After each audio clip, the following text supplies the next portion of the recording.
बिहार विधानसभा चुनाव को लेकर ऑल इंडिया मजलिसे इत्तेहादुल मुस्लिमीन प्रमुख असदुद्दीन ओवैसी भी प्रदेश में सक्रिय हो गए हैं। शुक्रवार को पूर्णिया के 82 विधानसभा क्षेत्र के बेलगच्छी में ओवैसी ने जनसभा की। इसमें पहुंचे स्थानीय युवक मोहम्मद रकीबुल कहते हैं, हम अब तक इस्तेमाल होते रहे हैं। बैरिस्टर साहब हमारे सच्चे रहनुमा हैं।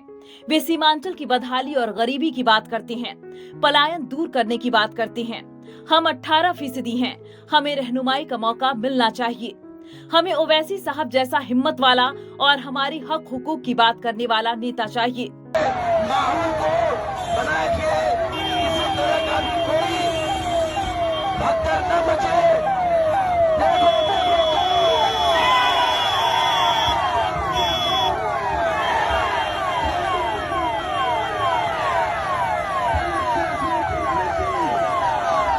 जन सैलाब का आलम, उम्मीदों से लबरेज युवा तो कहीं गुर्बत के कारण उम्र से अधिक दिखते बुजुर्ग चेहरे। किशनगंज से कटिहार तक ओवैसी की जनसभाओं में करीब करीब एक जैसा मंजर देखने को मिलता है। ओवैसी जब आक्रामक तरीके से सीमांचल के साथ हुई नाइंसाफी की बात करते हैं या फिर प्रधानमंत्री नरेंद्र मोदी और तेजस्वी यादव पर निशाना साधते हैं तो खूब तालियां भी बजती हैं। ऐसे में क्या यह माना जाए कि सचमुच ओवैसी आज भी सीमांचल में साल 2020 की तरह ही लोकप्रिय हैं? अगर ऐसा है तो फिर क्या AIMIM 2020 की तरह ही तेजस्वी के मंसूबों पर पानी फेरने में कामयाब हो जाएंगे? अगर इसका जवाब भी हाँ है तो सवाल है कि आखिर क्यों महागठबंधन AIMIM को गले लगाने को तैयार नहीं है।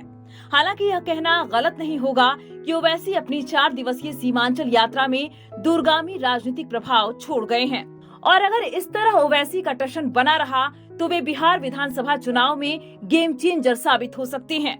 ओवैसी की 4 दिवसीय सीमांचल न्याय यात्रा का शनिवार को समापन हो गया। किशनगंज से शुरू हुआ यह कारवां कटिहार की बलिरामपुर में समाप्त हुआ।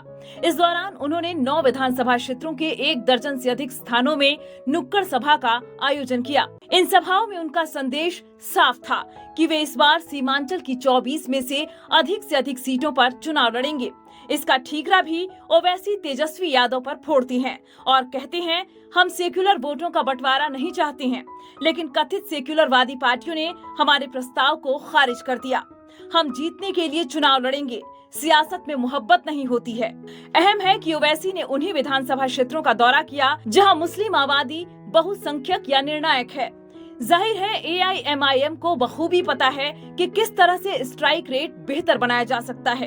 अरे गाया में आप फैक्ट्री खोल रहे हैं तो सीमांचल में क्यों नहीं खोलते मोदी जी? तो बोले ने मैंने पूर्णिया एयरपोर्ट खोला।